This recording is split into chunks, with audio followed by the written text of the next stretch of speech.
Hello Dr. Helferty, this is Andrew Powell, and in this demonstration video I'm going to demonstrate the second propeller controller that we implemented right next to the original propeller controller. Like I said during the last meeting, the reason for this another controller is that we're running out of instruction space on the original controller, and we can't just add another set of memory to increase the instruction space, unfortunately.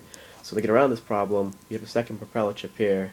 Unfortunately, these chips don't really draw too much current, of course, so it's not really a big deal apart from the extra complexity on the programming end, especially since, as it turns out, some of the serial libraries don't work. So I actually had to go ahead and create my own over the weekend, which took a bit of time, but it's been tested and it now works and everything.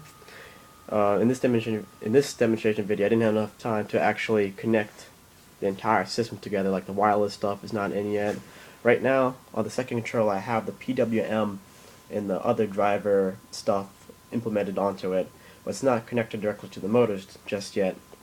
Instead, in this demonstration video, I'm going to demonstrate that the PWM signals work by using this oscilloscope. This oscilloscope is connected directly to the second propeller controller shown here. Of course, the original propeller controller is the one up top.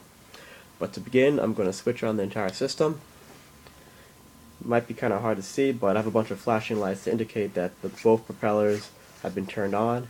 And these two red LEDs here indicates that power is running to them.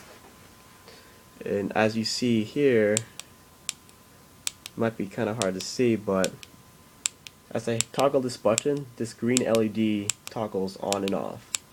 This basically indicates that the second controller is receiving information from the original controller. So each time I press it goes on and off. And as we move back to the oscilloscope, as you can see here, these are the PWM signals that are usually fed into the motor, and this is what controls the motors. The nice thing about the motor controllers that we purchase is that they're driven by PWM. So all we have to do is change the frequency and change maybe how the duty cycles change slightly. But it should be relatively simple.